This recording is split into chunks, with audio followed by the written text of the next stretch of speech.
नमस्कार बंधुगण। आज आपण मानक स्वागत करुच्ची मो ओडिया स्पाइडर आउ एक नुआ हॉरर स्टोरी नहीं आसी आपण मान जहाँ आउ कोठी कारण हम ओडिशार कहानी। प्रथमे मु से स्थान विषय कहबी। से स्थान किपरि भूतिया और अभिशप्त होइछि तापर विनय और राकेश होइथिबा भयानक घटना विषय मते कहबी। विलंब न करी चलंतु आरंभ करिबा आजिर कहानी।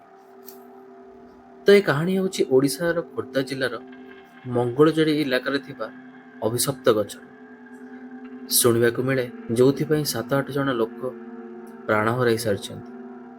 से गछ को जे कहीं भी छुई कि से रास्ता दे जाइए तार मृत्यु किछि दिन मध्य होइछि जहाँ ग्रामवासी मैंने कहते। गाँ लोक एमती भी शुणा मिले से गछ रही आत्मा एक 8 वर्षर झील देह रास्ता एवं कही आसंता दुर्गा पूजा पूर्व जमीती हेले 21 जन को मार। हाँ बंधुगण, 21 जन। एक शुणिला बेलू रोम केमती टांकुरी उठुଛି। भावन्तु से गाँ लोकंर अवस्था केमती होता से समय। एक शुणी गाँ लोक मैंने बहुत भयभीत हो पड़े तो से रास्ता दे यातायात मन कर।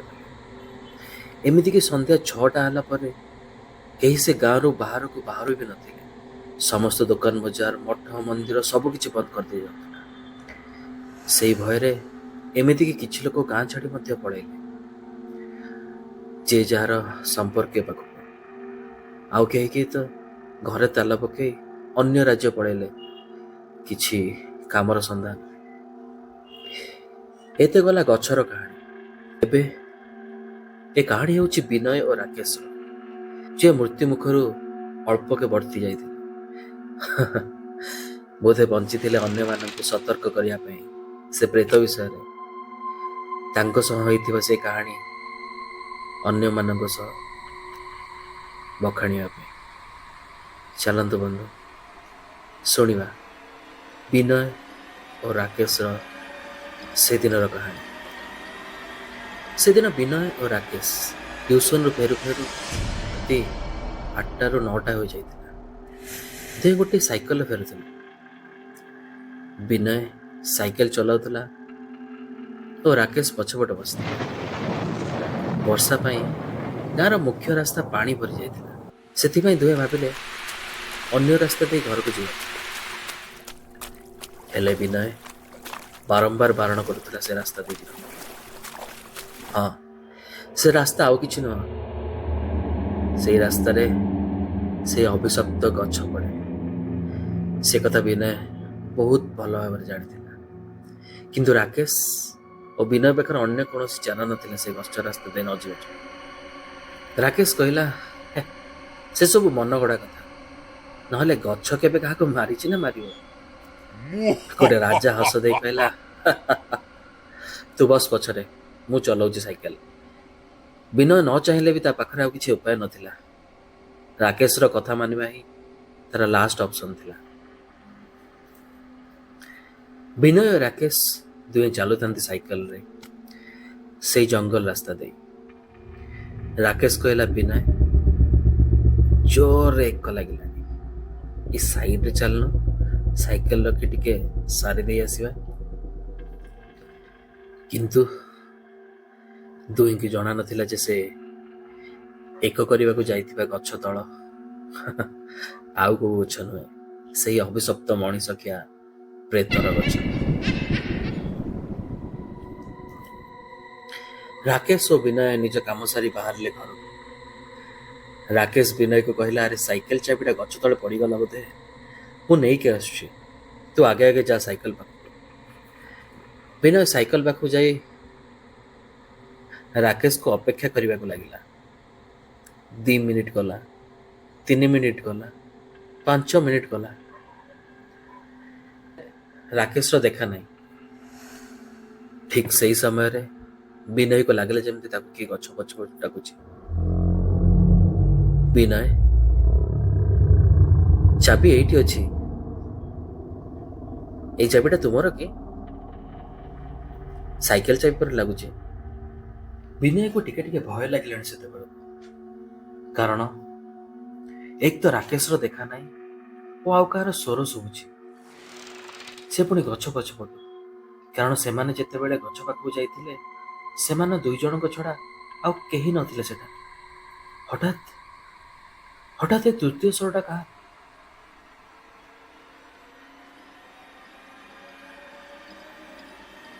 ବିନୟ ତଥାପି ଦମ୍ଭ ଧରି ଚାଲିଲା ସ୍ୱର ଆସିଥିବା ଦିଗରେ। କିନ୍ତୁ ସେ ରାକେଶକୁ ଡାକୁଥିଲା ତା ନାଁ ଧରି, ରାକେଶ, ରାକେଶ ତୁ କୋଉଠି ଅଛୁ? ଓ ପଚାରୁଥିଲା, ରାକେଶ ତୁ କୁକୁରଟା ନା କ'ଣ? ଏତେ ରାତିରେ ବି ମୋ ସହିତ ମଜା କରୁଛୁ?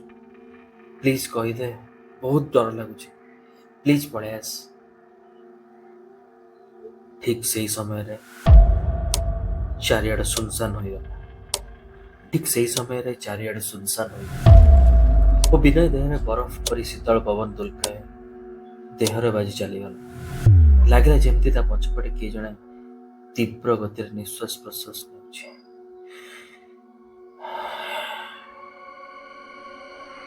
ସେ ଜଣେ ଏତେ ପାଖରେ ଥିଲା ଯେ ଏମିତିକି ତା ନିଶ୍ୱାସର ଉଷ୍ମତା ବିନୟ ଅନୁଭବ କରିପାରୁଥିଲା। ହଠାତ୍ ପଛକୁ ବୁଲିଲା ବେଳକୁ ସେଠି କେହି ନଥିଲେ। ସେ ମନେ ମନେ ଜୟ ହନୁମାନ କହି ରାକେଶକୁ ଖୋଜିବାକୁ ଲାଗିଲା ଓ ନିଜକୁ କୋସୁଥିଲା ହନୁମାନ ଚାଳିଶା ନ ମନେ ରଖିବା ପାଇଁ। ଠିକ୍ ସେତିକିବେଳେ ଦେଖିଲା ରାକେଶ ଗଛ ଉପରେ ଅଛି ଓ ତାକୁ ଦେଖି ଖାଲି ହସୁଛି, ବିକଟାଳ ହସ, ଓ ତାକୁ ଡାକୁଛି ଗଛ ଉପରକୁ ଚାଲି ଆସିବାକୁ। ରାକେଶର ଆଖି ଦେହ ଯେମିତି ରଡ଼ ନାଲି ଅଙ୍ଗାର ପରି। ଓ ଏଇ କ'ଣ? ତା ପାଖରେ ସେ ଲୋକଟି କିଏ ଯାହା ଇଶାରାରେ ରାକେଶ ଏସବୁ କରୁଛି? ମୁଁ ଆଉ କାଳ ବିଳମ୍ବ ନ କରି ରାକେଶକୁ ଡାକ ପକାଇଲି ତଳକୁ ଆସିବା ପାଇଁ। କିନ୍ତୁ ତାର ଏକା ଜିଦ୍। ସେ କହୁଛି, ବିନୟ ତୁ ବି ଚାଲି ଆସ ଉପରକୁ, ଦୁହେଁ ଏକା ସାଙ୍ଗେ ଗଛ ଉପରୁ ଡେଇଁ ଜୀବନ ହାରିଦେବା।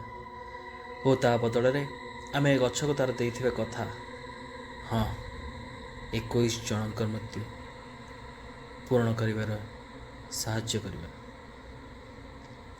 ଏତିକି କହି ରାକେଶ ଗଛର ଆହୁରି ଉପରକୁ ଚଢ଼ିଯାଇ ତଳକୁ ଡେଇଁବାକୁ ଲାଗିଲା। ବିନୟର ହଜାର ବାରଣ ସତ୍ତ୍ୱେ ସେ ଗଛ ଉପରୁ ତଳକୁ ଡେଇଁ ପଡ଼ିଲା। ତଳେ ବିନୟ ରାକେଶକୁ ଧରିବାକୁ ଆଗକୁ ବଢ଼ିଗଲା, ହେଲେ ସେ ପହଞ୍ଚିବା ଆଗରୁ ରାକେଶ ତଳେ ପଡ଼ିଯାଇଥିଲା। ଏତେ ଉପରୁ ପଡ଼ିଥିବାରୁ ରାକେଶର ଗୋଡ଼ରେ ଗଭୀର ଆଘାତ ଲାଗିଥିଲା। ସେ ସେହି ସମୟରେ ବେହୋସ ହୋଇଗଲା। ଦୌଡ଼ି ଯାଇ ବ୍ୟାଗ୍ରୁ ପାଣି ବୋତଲ ଆଣି ରାକେଶ ଉପରକୁ ଛାଟିବାକୁ ଲାଗିଲା ବିନୟ। ଠିକ୍ ସେହି ସମୟରେ ବିନୟ ତା ଘରକୁ ଫୋନ୍ କରି କହିଦେଇଥିଲା ସବୁ କଥା। ବିନୟର ବାପା, ମା' ଓ କିଛି ଗାଁ ଲୋକ ତାକୁ ଖୋଜି ଖୋଜି ବିନୟର ସାଇକେଲ ଥିବା ସ୍ଥାନରେ ଆସି ପହଞ୍ଚି ସାରିଥିଲେ। ଗାଁ ଲୋକେ ସେ ଗଛ ତଳେ ଦୁହିଁଙ୍କୁ ଦେଖି ଡରି ଯାଇଥିଲେ। ଦୁଇ ଜଣ ଗ୍ରାମବାସୀ ରାକେଶକୁ ନିଜ କାନ୍ଧରେ ଧରି ଗାଁ ଆଡ଼କୁ ମୁହାଁଇବାରେ ଲାଗିଲେ। ରାକେଶ ଏସବୁ ଦେଖି ଯେମିତି ଏକ ଜୀଅନ୍ତ ଶବ ପାଲଟି ଯାଇଥିଲା। ନା କିଛି କହିପାରୁଥିଲା, ନା କିଛି କହିବାର ଅବସ୍ଥାରେ ଥିଲା। ଗାଁରେ ପହଞ୍ଚି ନାରାୟଣ ତାନ୍ତ୍ରିକକୁ ଡାକି ଆଗେ ଦୁହିଁଙ୍କୁ ମନ୍ତୁରା ପାଣି ପିଆଇଲେ ଓ କହିଲେ ଆଉ କେବେ ବି ସେ ଗଛ ପାଖକୁ ନ ଯିବା ପାଇଁ। ରାକେଶ ହସ୍ପିଟାଲରେ ତାର ହୋସ୍ ଆସିବା ପରେ ସବୁ କଥା କହିଲା। କେମିତି ସେ ଗଛରେ ଥିବା ପ୍ରେତର ବଶ ହୋଇଯାଇଥିଲା ଓ ତାର ଇଶାରାରେ ଚାଲୁଥିଲା, ଓ ତାପରେ କ'ଣ ହେଲା ତାର ବି ମନେ ନଥିଲା।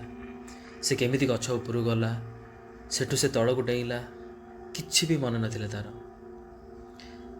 ଯାହା ବିନୟ ତାକୁ ପରେ ସବୁ କିଛି ମନେ ପକାଇ ଦେଇଥିଲା। କହିଥିଲା ସେ କାଳ ରାତିର କଥା। ତଥାପି ରାକେଶର ଯାହା କିଛି ମନେ ଥିଲା, କହିଲା ସେ ପ୍ରେତ ଦେଖିବା ପାଇଁ ହାରାହାରି 7 ଫୁଟର ଉଚ୍ଚର ଥିଲା। ସେ କହୁଥିଲା ଖାଲି ମତେ ମୁକ୍ତି ଦିଅ, ନହେଲେ ମୁଁ କହିଥିବା 11 ଜଣଙ୍କୁ ନିଶ୍ଚୟ ମାରିବି, ନ ମାରିବା ଯାଏ ମୁଁ ଶାନ୍ତି ହେବି ନାହିଁ। ତା ପରଦିନ ଗାଁ ଲୋକମାନେ ତାନ୍ତ୍ରିକକୁ ଡାକି ସେ ଗଛ ପାଖକୁ ଗଲେ। ମନ୍ତୁରା ନାଲି ସୂତା ଓ ଲୁହା କଣ୍ଟା ଲଗାଇ ସେ ପ୍ରେତକୁ ସେଇଠି ବନ୍ଦୀ କଲେ।